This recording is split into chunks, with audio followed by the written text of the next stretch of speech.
Have you ever noticed how the more we chase after things, the emptier we sometimes feel? It's strange, isn't it? We live in an age of endless possibilities. Everything we could ever want is a click away, food delivered in minutes, messages from across the world in seconds, entertainment at the touch of a button. And yet here we are, tired, restless, overwhelmed. Somewhere along the way, life became heavy, not with physical burdens but invisible ones. We carry the weight of expectations, the pressure to be successful, attractive, productive. We chase after images of happiness sold to us through glowing screens, believing if we could just have this one more thing, we'd finally feel whole. But the moment we grasp it, another desire appears, another thing to own, another goal to chase, another number to reach, and with each step the weight grows heavier. What makes this burden so dangerous is that it's unseen. You can't touch it, you can't measure it, but you feel it in your racing heart at 3 a.m., in your distracted conversations, in the gnawing anxiety you can't quite explain. We've mistaken abundance for fulfillment. More followers, more money, more experiences, more stuff. And yet the room feels emptier. The silence feels louder. The moments feel shorter. There's a term for this in Buddhist thought, dukkha, often translated as suffering, but it's more than that. It's the deep, subtle unease that arises when life is out of balance, when we grasp at things outside ourselves, believing they'll fill a space only peace of mind can occupy. I once spoke to an old monk in a small mountain temple. He had no phone, no car, no fancy clothes, just a weathered face, gentle eyes, and a simplicity that felt like sunlight after a storm. I asked him, "Aren't you lonely out here?" He smiled and said, "How can I be lonely when I'm fully with myself?" And in that moment, I realized something I had been too busy to see. The richest people in this world aren't the ones with the most, but the ones who need the least. You see, it's not the objects we own that weigh us down. It's the meaning we attach to them. That expensive watch isn't just a timepiece, it's proof you've made it. That luxury car isn't just transportation, it's validation. That job title isn't just work, it's identity. And when those things become who we are, their loss feels like death. So we cling, we hustle, we drown ourselves in endless doing to avoid the terrifying silence of simply being. But what if, and stay with me here, what if the secret to a rich, meaningful life isn't about adding more but subtracting? What if happiness was never missing? It's just been buried under the noise, the clutter, the expectations, and the constant scrolling. The Buddha once compared the mind to a glass of muddy water. The more you stir it, the cloudier it becomes. But if you set it down, if you leave it undisturbed, the dirt settles, and clarity returns. That's what simplicity does. It's not about throwing your phone into a river or living in a cave, though hey, no judgment if that's your vibe. It's about learning to let go of what you don't need, so you can finally hold what matters. The warmth of sunlight on your face, the sound of your mother's laugh, the peace of sitting quietly with your thoughts, no notifications, no deadlines, no performance. We weren't meant to live this fast, this distracted, this detached. But the beautiful thing is we can choose differently, right here, right now, one breath at a time. You don't have to abandon your job, your family, or your dreams. You just have to remember what you're really chasing, and more importantly, why. Is it joy, freedom, peace, love? Because if what you're doing isn't bringing you closer to those things, it might be time to rethink the map you're following. You're not here to collect trophies you can't take with you. You're here to live, to feel, to connect, to experience the quiet, profound moments most people race past in their hurry to get somewhere. The truth is, you're already there. You've just forgotten to look around. And so, as we begin this journey together, let's start not by adding more to our lives, but by recognizing the weight we've been carrying. Not to blame ourselves, not to shame ourselves, but to gently, honestly notice and decide what we might be ready to set down. Because in the space that remains, you might just rediscover the richness you've been searching for all along. There's a quiet kind of wealth in simplicity, And if you felt it, even for a fleeting second, you know it's worth everything you've ever chased. So let's explore it together. It sounds so easy, doesn't it? Simple living, 2 words. But what do they really mean? In a world where every ad screams more, where your worth feels measured by your productivity, your possessions, your followers, the idea of simple living can feel almost rebellious. People often confuse it with minimalism. And while the two overlap, they're not quite the same. Minimalism tends to focus on quantity, fewer clothes, fewer gadgets, a cleaner home. Simple living, on the other hand, is about quality. It's not about how little you have, but how deeply you experience what you do have. It's not about owning nothing, but about being owned by nothing. The old Zen proverb says, "The man who chases 2 rabbits catches neither." And isn't that what so many of us are doing? Running after 10, 20, 100 rabbits at once: wealth, status, validation, beauty, security, and wondering why we feel so exhausted, so scattered, so incomplete. Simple living asks you to stop, not to abandon your dreams, but to question them, not to reject the world, but to be fully awake within it. It's about choosing less noise, more meaning, less clutter, more clarity, less chasing, more being. There's a story in the Buddhist texts about a man crossing a wide, dangerous river. He builds a raft out of branches and vines, carefully lashing it together to carry him to safety. When he reaches the other shore, the question is asked, should the man carry the raft on his back as he continues his journey? Of course not. The raft served its purpose. Clinging to it now would only weigh him down. And yet, how many of us are dragging emotional rafts behind us? Old ambitions that no longer serve us. Possessions we bought to impress people we don't even like. Habits that numb us rather than heal us. Simple living is the art of knowing what to let go of and what to carry close. It's savoring your morning tea instead of drinking it while scrolling through another endless feed. It's choosing one deep, honest conversation over 10 shallow ones. It's feeling the sun on your skin, hearing the birds sing, noticing the small, perfect ordinariness of a moment you might have otherwise missed. And it's not about perfection. There's a quiet humility in simple living, a recognition that peace isn't something you acquire, it's something you uncover, like clearing leaves from a forgotten path. Many people believe simple living means giving up ambition. That's not it at all. It's about refining your ambition, pointing it toward what truly matters to you, not what the world says should matter. You can still build, you can still dream, but you do it from a place of presence, not compulsion. From clarity, not comparison. There's a richness in simplicity that no luxury can replicate. A steaming bowl of rice on a cold evening. A friend who listens without judgment. The laughter of a child. A quiet walk beneath a full moon. These aren't extras to squeeze in between meetings and deadlines. They're the very essence of life. Simple living isn't a trend. It's an ancient wisdom rediscovered by those brave enough to slow down. The Buddha taught that craving, the relentless desire for more, is the root of suffering. And the antidote isn't deprivation, but mindfulness. To live simply is to live deliberately. To understand that every yes is a no to something else. And to choose those yeses with care. It's not about rigid rules. It's about freedom. Freedom from the invisible chains of expectation, comparison, and needless complexity. You don't need to escape to a monastery to live simply. You can begin right where you are, by clearing a small corner of your life today, by saying no to one thing you don't need, by saying yes to one quiet moment that nourishes you. Simple living is not a destination. It's a way of moving through the world, with fewer distractions, with deeper presence, with an open heart. And if you've ever felt that gentle ache inside, that quiet voice whispering there must be more than this, you're already on your way.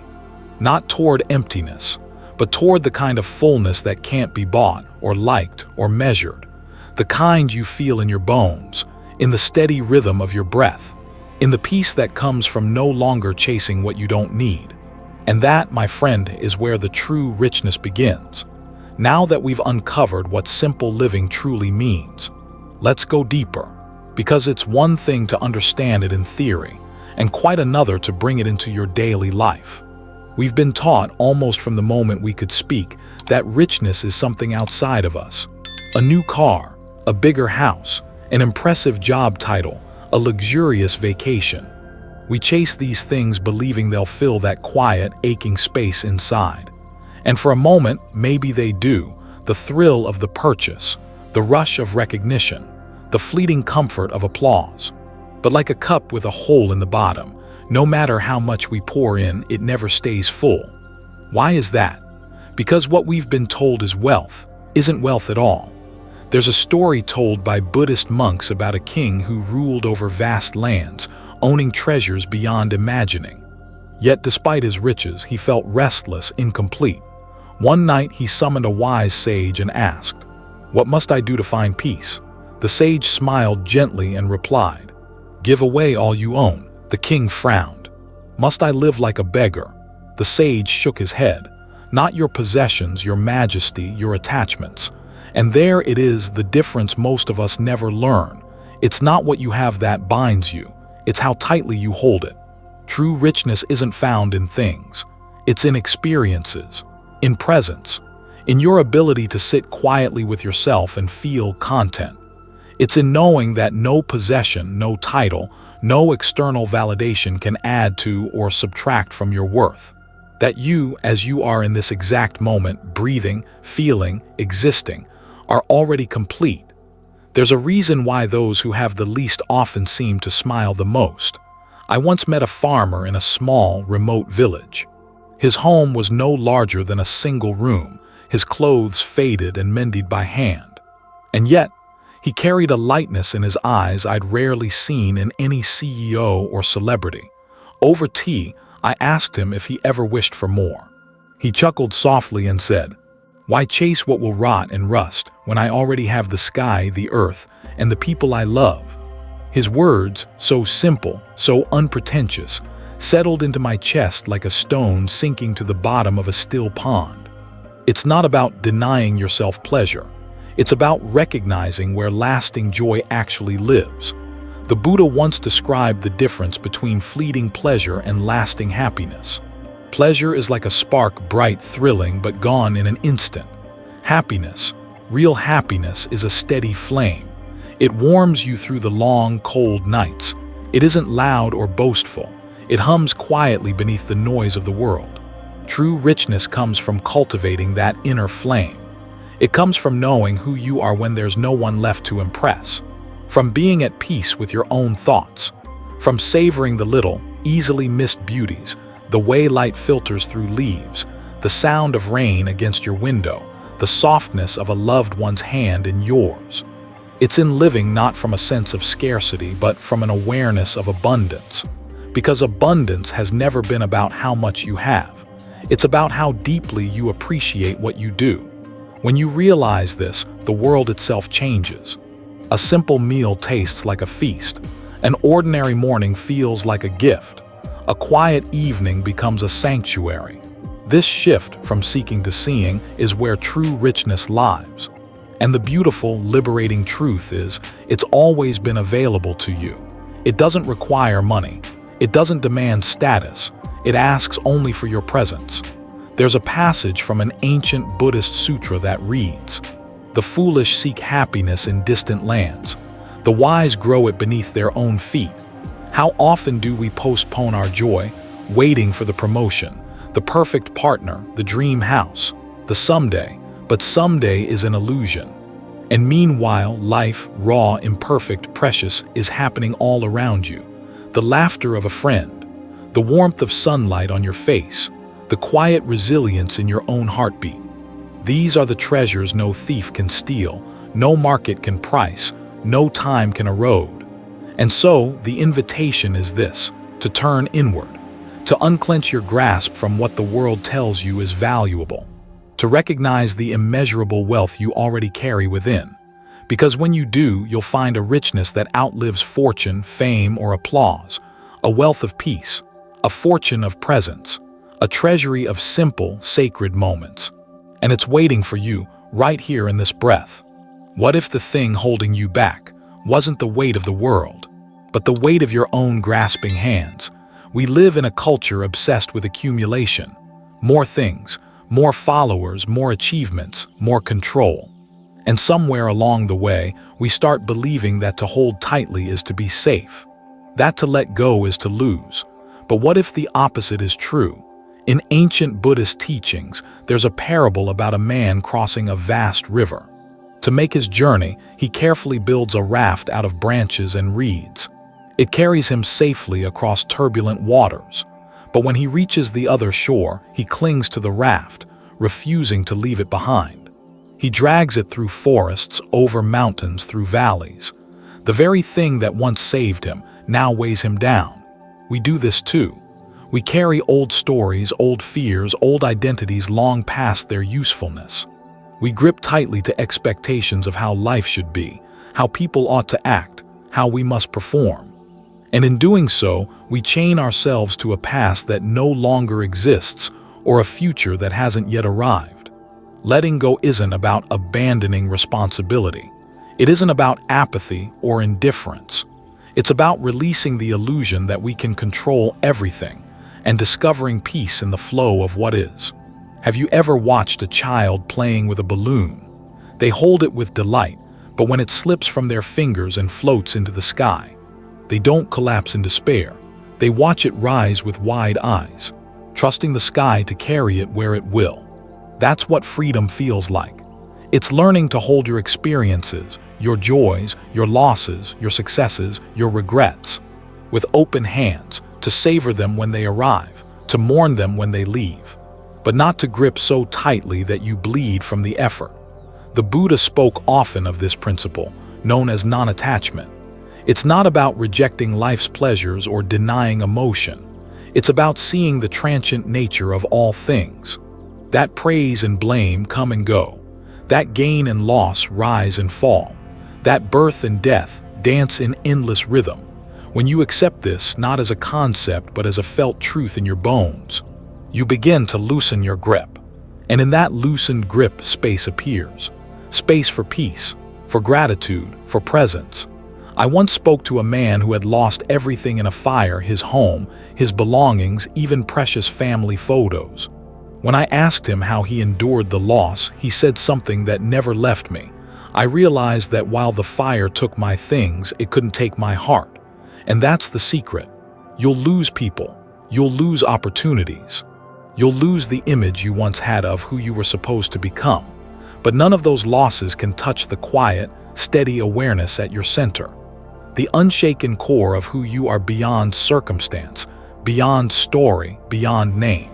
Freedom isn't in possessing. It's in releasing. It's in standing at the edge of your own life, opening your hands and trusting the wind to carry away what no longer serves you. In Zen tradition, there's a practice known as shikantaza, or just sitting. No goal, no mantra, no object to focus on. You simply sit and watch the passing stream of thoughts and emotions without clinging to them. In this practice, you come to realize you are not your anger, you are not your fear, you are not your possessions, you are not your status. You are the one watching, the awareness behind it all. And nothing, no loss, no change, no failure can diminish that. It sounds simple, and in truth it is. But simple is not the same as easy, because letting go means facing the raw, unvarnished impermanence of life. It means surrendering the false safety of control. Yet in that surrender is liberation. A great teacher once said, "You only lose what you cling to." And so, the invitation is this: to begin noticing what you're clenching tightly in your life. The old beliefs, the toxic relationships, the unrealistic expectations, the relentless need for certainty. What would happen if you loosened your grip? If you allowed yourself just for a moment to release the burden you've carried for so long? You might discover that what remains after the letting go is not emptiness, but lightness, a freedom not born of having, but of being. And in that lightness, life itself begins to open in ways you never imagined possible. You breathe deeper, you laugh easier, you love more fearlessly, because you realize Nothing was ever truly yours to lose, only borrowed, only passing through. And that's what makes every moment so achingly, beautifully precious. And as we continue this quiet unraveling of what it means to live fully, let's turn our gaze to the small, sacred things we so often overlook. For hidden within them are the seeds of a life beyond measure. In the middle of our crowded, fast-moving lives, where notifications pull our attention in 1,000 directions, and every hour feels claimed by endless to-do lists, we risk forgetting the simplest truth. We are made of our relationships, not just the obvious ones, lovers, family, close friends, but every connection, every glance, every shared moment with a stranger becomes a thread in the tapestry of our lives. And yet, in this noisy modern world, many of us feel lonelier than ever. How is it that, in a world more connected than at any other point in history, we ache in silence for something deeper, something real? It's because while we've grown skilled at communicating, we've forgotten how to truly be with one another. The ancient teachings remind us, when you meet another person, remember you are meeting a whole world, a world of unseen struggles, a world of unspoken dreams, a world no different and yet entirely unique from your own. To live simply is not to live alone. It is to move through life with a heart uncluttered by judgment, a mind not clouded by assumptions. Mindful relationships begin not with perfect words, but with presence. Have you ever been in a conversation where you could feel the other person wasn't really there? Their eyes might meet yours, but their mind is somewhere else, already scripting their reply, scrolling through worries, counting the minutes. And then there are those rare, luminous encounters, when someone listens as if nothing else in the world exists. That's the kind of presence that heals, that softens the sharp edges of loneliness, that transforms the ordinary into the sacred. In Buddhist practice, there's a meditation known as metta, or loving kindness. You silently offer wishes of well-being, first to yourself, then to others. May you be happy. May you be safe. May you be free from suffering. What makes this practice powerful isn't the words, it's the intention. It's the act of pausing to recognize the humanity in another, to acknowledge their longing to be understood, to be seen, to matter.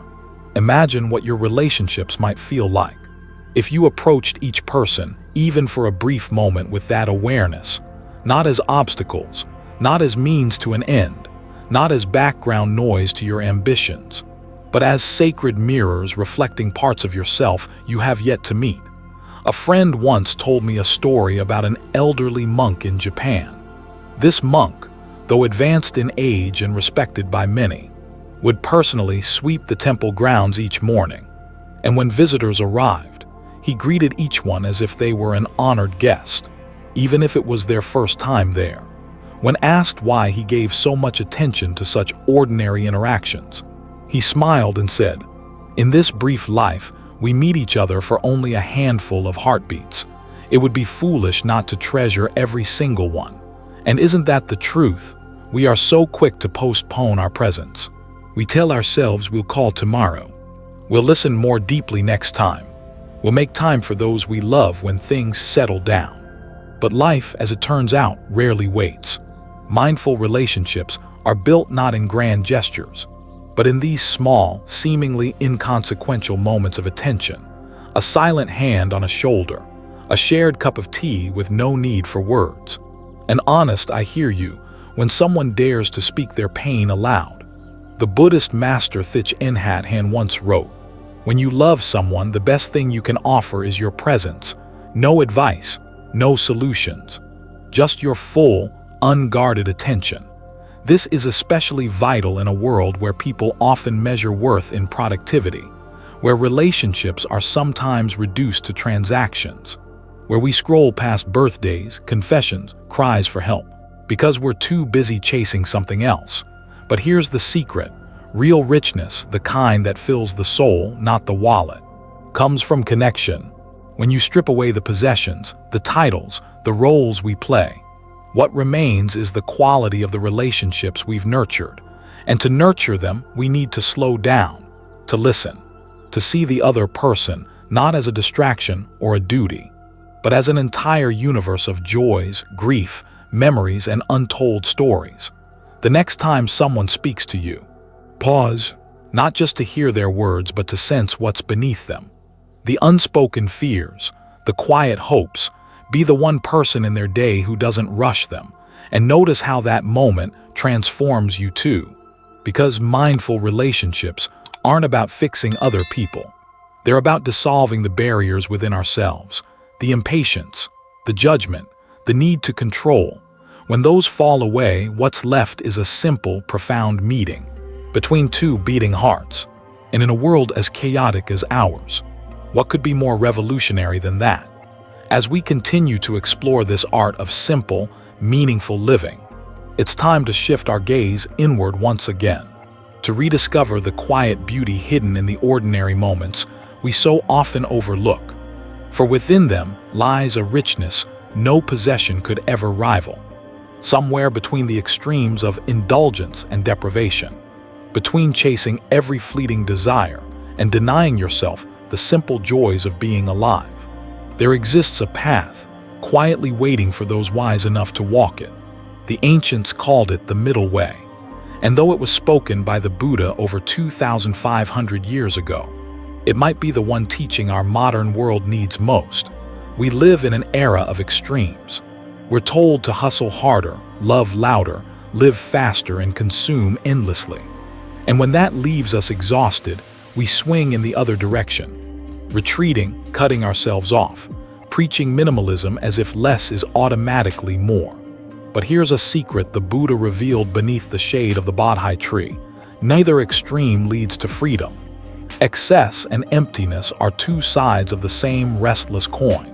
And true peace, the kind that doesn't depend on circumstances, can only be found in balance. But balance isn't something you achieve once and hold forever. It's not a finish line or a permanent state.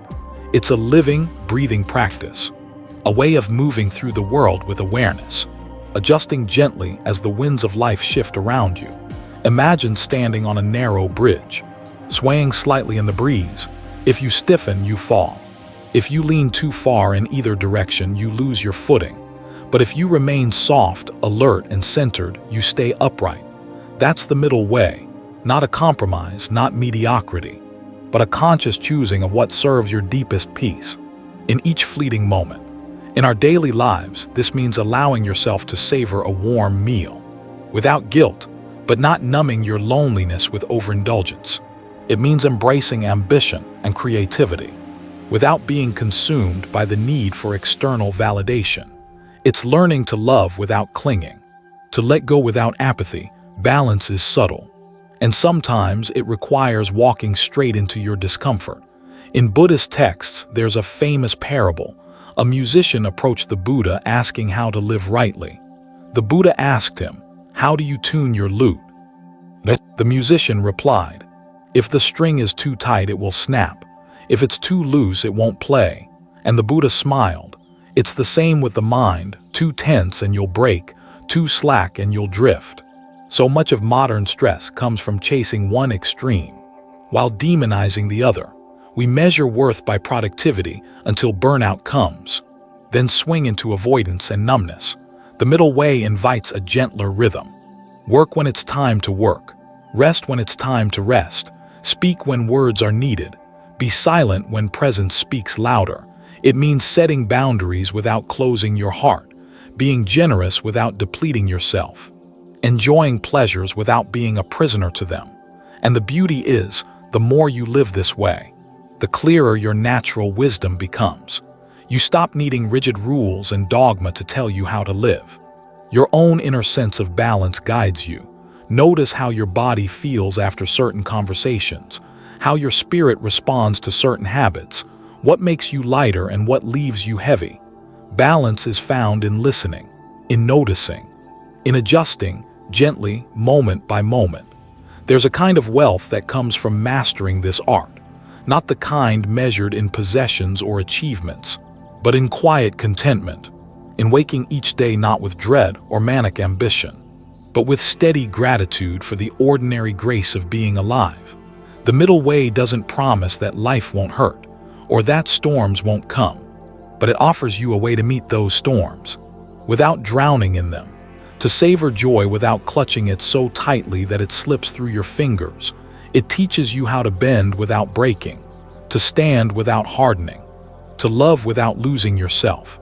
In that delicate, beautiful balance, you'll discover something remarkable, that simplicity isn't about what you give up. It's about what you no longer need to chase. Because when your life moves in rhythm with the middle way, you stop seeking peace and realize you've been carrying it within you all along. And so, as our journey draws quietly toward its final reflection, we arrive at the essence of it all. How a simple, mindful life isn't about grand escapes or perfect stillness, but about recognizing the sacred in each unremarkable moment. For it's in those small, unnoticed spaces that life quietly whispers its deepest truths. At the end of every great journey, there's a quiet moment where you realize what you were seeking was never out there. It was within you all along. We chase so many things: titles, possessions, approval. We race from one accomplishment to the next, hoping that somewhere along the way we'll finally feel enough. But life, in its quiet wisdom, keeps offering the same lesson. You already are. The richness you long for isn't in the next purchase, the next milestone, or even the next meditation retreat. It's here, in this breath, in this small, unremarkable moment. Living a simple yet rich life isn't about stripping away everything you love. It's about letting go of what weighs you down. It's about choosing presence over perfection, depth over distraction, and meaning over noise. It's the decision to stop measuring your worth by the world's restless standards and start measuring it by your ability to be kind, to be awake, to be truly alive. The middle way taught us balance. Mindful relationships reminded us that connection matters more than quantity. Letting go showed us the freedom that waits when we release what no longer serves. And the richness within reminded us that the treasure was never in the external, but always in the quiet sanctuary of your own being. And now here you are, at the quiet threshold of return, not to the chaotic world as you once knew it, but to yourself, to a life you can live fully awake, with eyes softened by wisdom, and a heart made tender by simplicity. So pause for a moment, close your eyes if you can, feel your chest rise and fall. Notice the quiet around you or the noise. It doesn't matter. Both are part of this life. And say to yourself, I am home. Because wherever you go, when you live with presence and simplicity, you carry your home within you. As this journey together comes to a close, I want to thank you truly for walking this path with me, for listening, for reflecting, and for daring to imagine a life made not of more, but of meaning. If this message touched you, if it made you pause, if it lit even the smallest spark inside your heart, I invite you to join this growing circle of mindful seekers. Subscribe to the channel, not because algorithms matter, but because good conversations should continue, because wisdom lives in the spaces we share. And if you feel called, leave a comment. Tell me where you are in your own journey, what you've let go of, what you've reclaimed, what simplicity means to you, because every voice matters here, and together we make this ancient wisdom new again. Until next time, stay present, stay kind, and stay free.